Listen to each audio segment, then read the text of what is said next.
Hay hombres que hacen historia, y hay otros que parecen moverse por los bordes de ella, como si nunca hubieran pertenecido del todo a este mundo. El monje loco fue uno de ellos.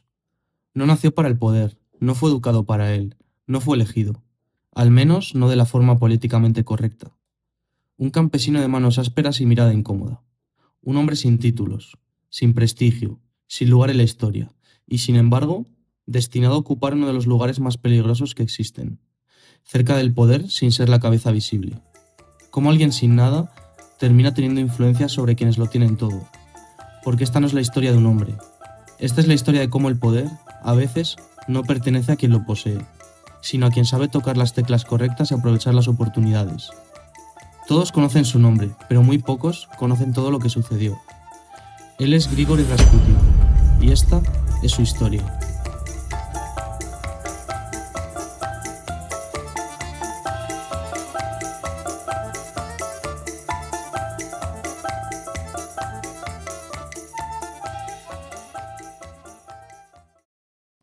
Antes del mito, hubo un lugar, frío, aislado, lejos de todo lo que más tarde definiría su historia. Grigori Rasputin nació el 21 de enero de 1869, en un pequeño pueblo de Siberia, llamado Propskoye, a más de 2000 kilómetros de San Petersburgo, la capital de Rusia. Un lugar donde el tiempo no avanzaba, se repetía constantemente. Inviernos largos casi interminables, tierra dura y caminos de barro. Una pequeña aldea humilde donde no había grandes oportunidades ni grandes expectativas, solo trabajar para sobrevivir. La familia de Rasputin era humilde, sin lujos y sin ninguna influencia. Una familia normativa de la época. Su padre, Yefim Yakovlevich, trabajaba como cochero y funcionario local. Es decir, tenía un trabajo quizá un poco por encima de la media, pero que daba para mantener la familia y poco más. Su madre, Ana Parsukova, se dedicaba principalmente al cuidado de la familia.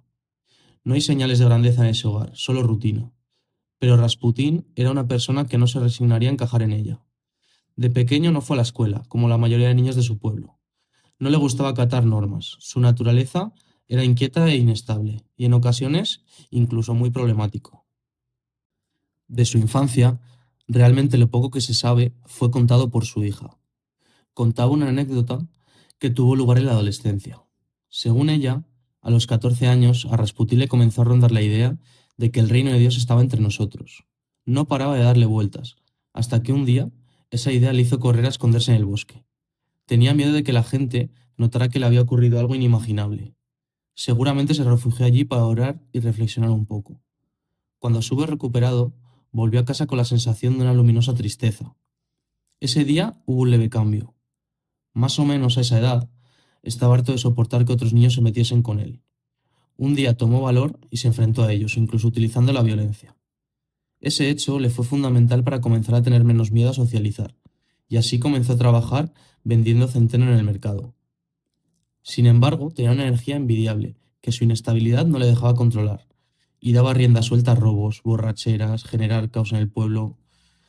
Vamos, nada que haga pensar que años después su nombre llegaría a los palacios. Pero hay algo más, algo que no se mide con disciplina ni con educación. Una mirada, intensa, fija, demasiado presente para alguien tan joven. Algunos la recuerdan como incómoda, otros como extrañamente profunda, como si observara más allá de lo evidente. ¿Era real o es una interpretación construida con el tiempo y tras su legado? La verdad que es difícil saberlo, pero hay momentos en la infancia que vistos desde el futuro parecen tener otro significado. Se cuenta que Rasputín tenía una sensibilidad especial hacia las personas. Percibía cambios en el comportamiento, intuía cosas que no se decían, pero incluso si no fuera cierto del todo, hay algo que sí parece claro. Rasputín pronto aprendió a observar, a leer gestos, a interpretar silencios, a moverse en un entorno donde entender a los demás era más útil que destacar, porque en lugares donde no hay poder, la percepción lo es todo. Y eso, más adelante, será determinante, porque el mundo entiende a las personas predecibles, pero alguien que no sigue un patrón, alguien que no se puede anticipar, no solo resulta difícil de clasificar, resulta difícil de controlar. El 2 de febrero de 1887, Rasputín se casó con Praskovia Fyodorovna Dubrovina, con quien tuvo 5 hijos, Dmitri, Bárbara, María y otros 2 que se murieron siendo muy pequeños. Un día, uno de sus vecinos lo sorprendió mientras robaba en su casa, y le propinó tal paliza que cambió a Grigori. Según este vecino, Rasputín se volvió extraño y como imbécil. Aquel ensimismamiento era el signo de una transformación interior, que se manifestó en 1892. Un día se levantó y sin motivo aparente lo dejó todo.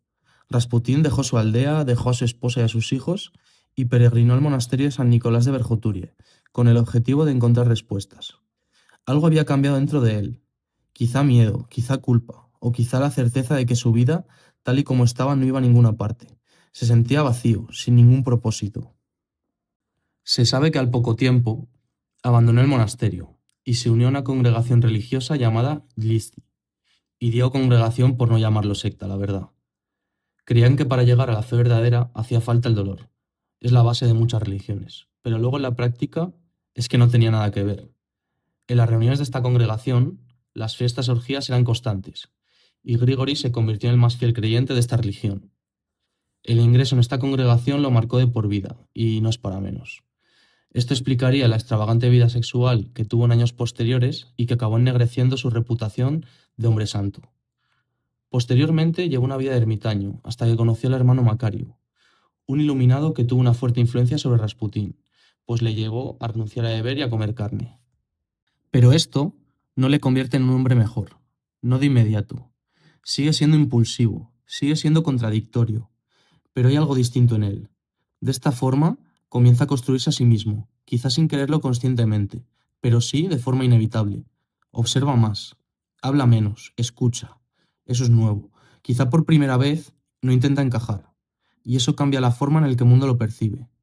Porque cuando alguien deja de buscar aceptación, empieza a volverse impredecible, y lo impredecible inquieta, pero también atrae. Hay noches en las que reza durante horas, otras en las que caen los mismos excesos de siempre. Fe y debilidad, convicción y contradicción. No se corrige, se intensifica, y ahí está la clave. Rasputín nunca buscó ser puro, nunca intentó ser perfecto, pero empieza a entender algo que otros ignoran, que la fe no se construye desde la perfección, sino desde la certeza. Desde creer incluso cuando no deberías, desde hablar como si no existiera la duda. Y cuando habla, algo ocurre.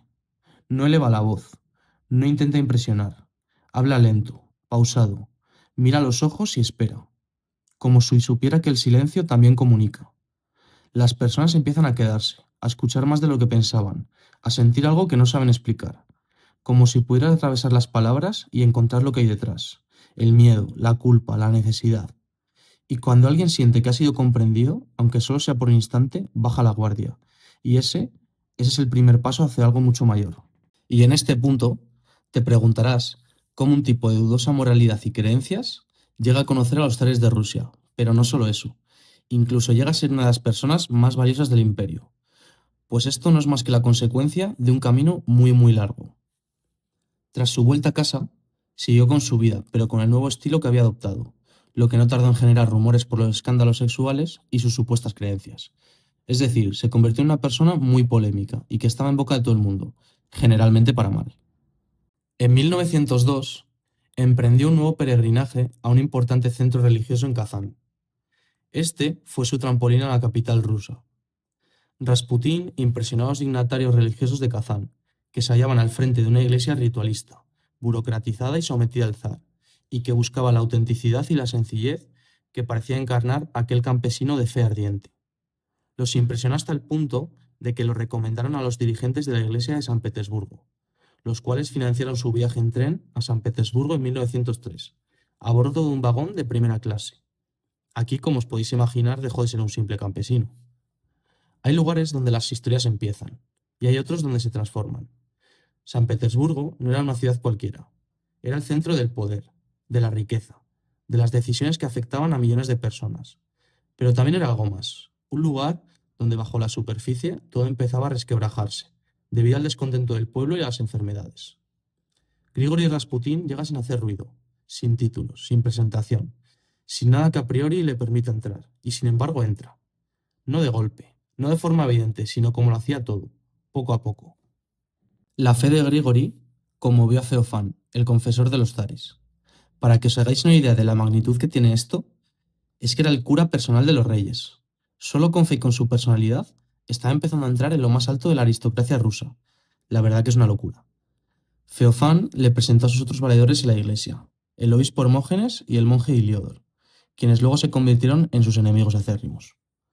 Pero en este tipo de entornos, la curiosidad nunca es inocente, porque cada persona que se acerca a Rasputín no lo hace por lo que él es, sino por lo que espera obtener de él.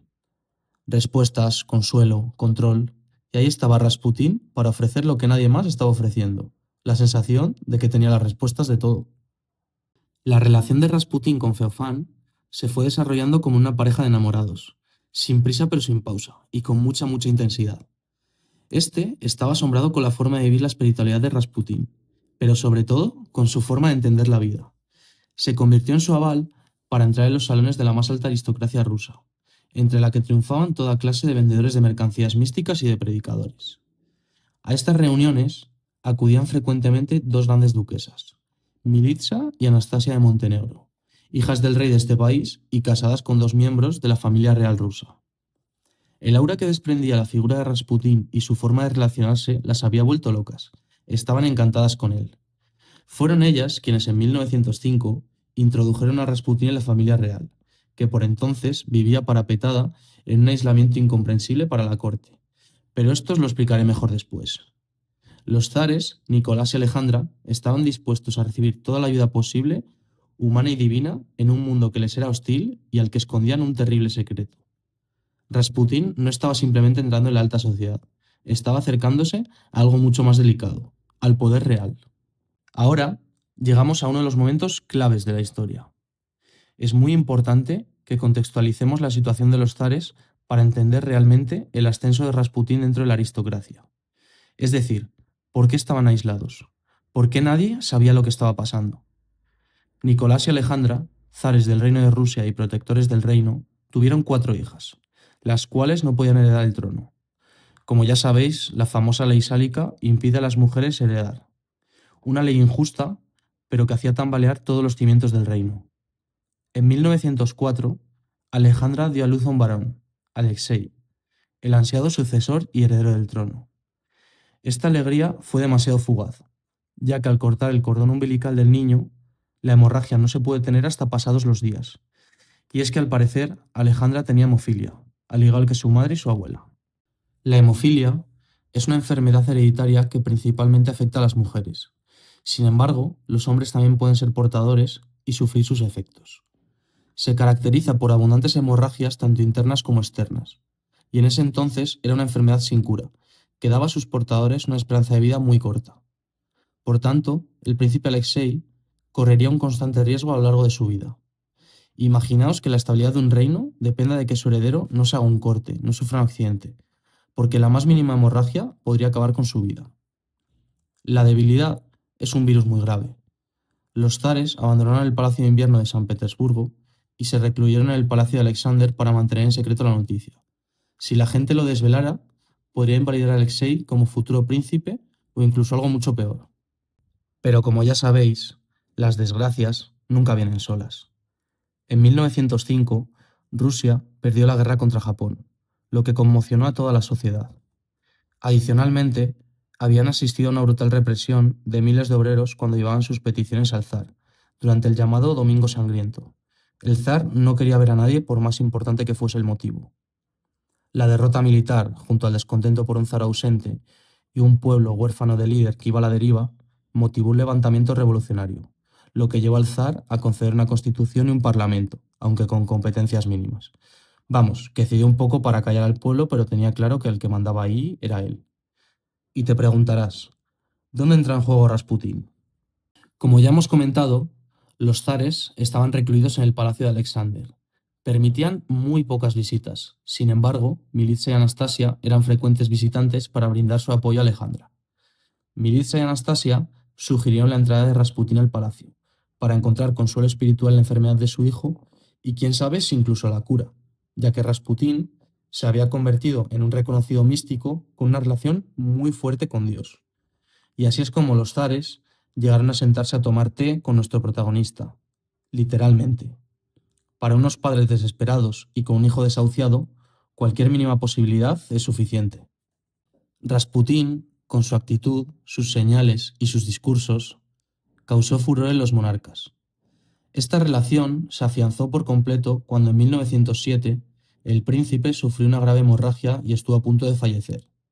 Pero como siempre, lo más importante de todo es estar en el momento y en el lugar correcto.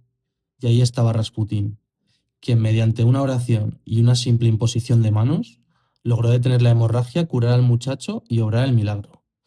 Magia, un don divino. Yo creo que fue simple coincidencia, pero a los monarcas eso no les importaba.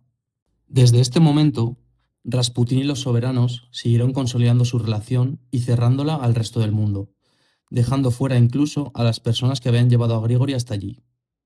La zarina Alejandra encontró una nueva amiga llamada Ana Virubova, quien era una ferviente seguidora de Rasputín.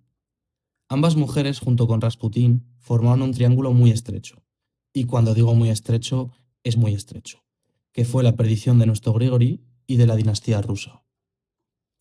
Alejandra estaba totalmente obsesionada con Rasputín. No era capaz de discernir con sensatez en ningún asunto en el que él estuviera involucrado, y realmente es que no es para menos. Esa persona había salvado la vida de su hijo en numerosas ocasiones, y no sabía muy bien cómo, pero lo había hecho. Para entonces Rasputín tenía el poder de hacer cuanto quisiera, pues era prácticamente la extensión de los zares, pero se había ganado muchos enemigos en el reino. Se convirtió en una persona a la que recurrir para conseguir empleos, negocios, evitar problemas. Se convirtió en una persona de gran influencia que se movía a cambio de grandes sumas de dinero. No había cambiado nada. Su afición a la bebida, sus aventuras sexuales con mujeres de la nobleza, tanto solteras como casadas, y toda la gente que había dejado la cuneta. Le estaban empezando a costar caro a la credibilidad del reino, quienes lo apoyaban de forma incondicional. Los zares eran su único apoyo. El problema del poder no es alcanzarlo, es sostenerlo cuando no encajas en él. Grigori Rasputín ya no es un visitante, ya no es una curiosidad, está dentro, estaba demasiado dentro, y eso empieza a notarse. En 1914 estalla la Primera Guerra Mundial y es la oportunidad de oro para Rasputín, una oportunidad que le acabaría llevando a una ambición sin límite, desbordada de lujuria, y finalmente a su descenso a los infiernos. En 1915, el zar Nicolás parte al frente con la intención de revertir las derrotas que llevaban arrastrando desde el comienzo de la guerra. Nicolás asume la jefatura del ejército y nombra a Alejandra como encargada del Estado. Todos sabemos que realmente Alejandra no iba a desempeñar esta labor sola. Se rodeó de Ana Virubova y de Rasputín. Rasputín daba consejos que la zarina interpretaba y acataba como venidos de la divina providencia. Una de las decisiones de mayor peso fue empezar a nombrar ministros incompetentes para la corona. En mi opinión, lo que quería era descentralizar el poder de la realeza y manipular a estos ministros a su antojo. Pero vamos, que eso es mi simple opinión. Para que podáis entender hasta qué punto llegaba la situación, Alejandra le escribe al zar las siguientes palabras en una carta. No es mi sabiduría, sino un cierto instinto proporcionado por Dios, más allá de mí misma, para que pueda serte de ayuda. Le escribía esto para justificar sus decisiones. Ya os podéis imaginar qué pueblo va a seguir a un líder con una presencia más bien ausente, rodeado de gente incompetente cuando el pueblo se está muriendo de hambre, que no es capaz ni de poner orden en su casa y evitar que su mujer le engañe, pero es que además se entere todo el mundo, y por si fuera poco, que tuviera la traición al reino en su propia casa. La credibilidad y el honor de la corona estaban prácticamente muertos, y Rasputín con ellos. Todos los lujos y todo el poder ya no importan. Llaman a filas a su hijo para defender al imperio. Ir a la guerra significaba seguramente que no volvería a verlo. Además, tuvo un intento de atentado que fracasa de forma inexplicable, pero no le dio importancia, porque en este momento Rasputín se encuentra sumido en una profunda depresión y entrega su vida al alcohol, como si ya nada le importara. Quizá ya se había dado cuenta de que el final se acercaba. Hay decisiones que no se toman a la ligera. Se piensan, se hablan, se justifican, y aun así cuando llegan, ya es demasiado tarde para volver atrás. Para algunos, Grigori Rasputín ya no era un problema, era una amenaza.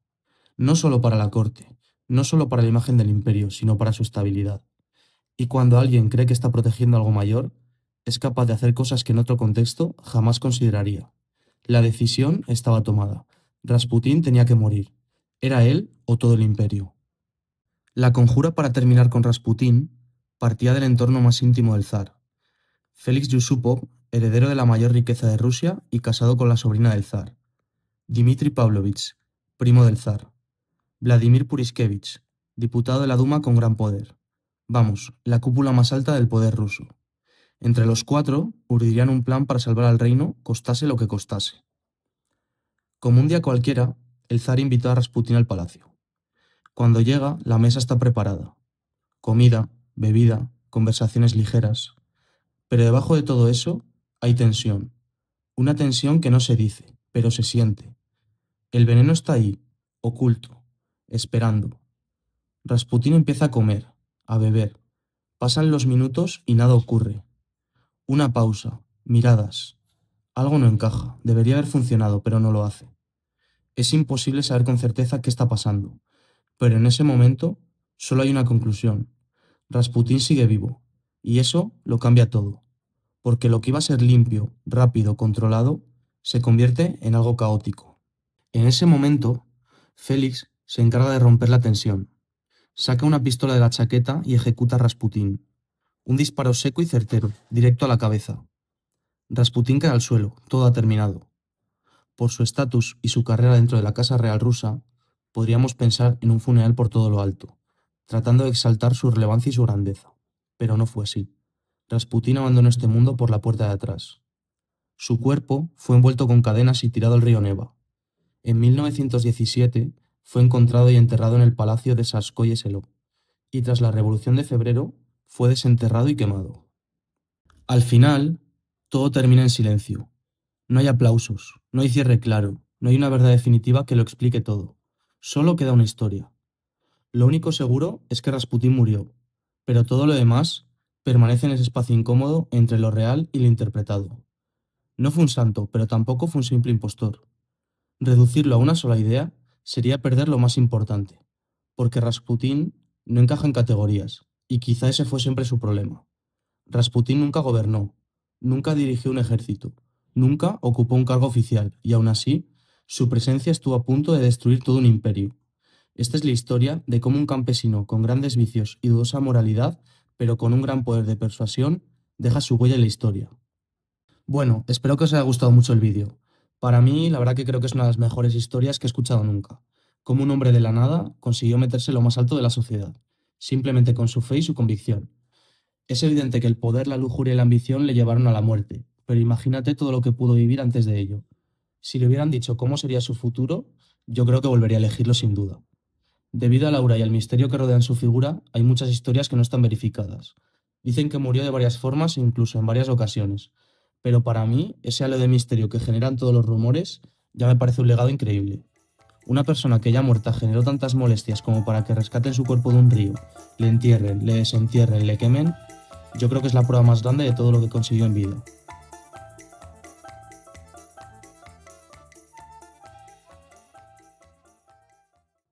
Puedes dejar tu opinión en comentarios y darle like y suscribirte para apoyar el canal. ¿De quién te gustaría que hablásemos en el siguiente vídeo? La siguiente historia también merece ser contada.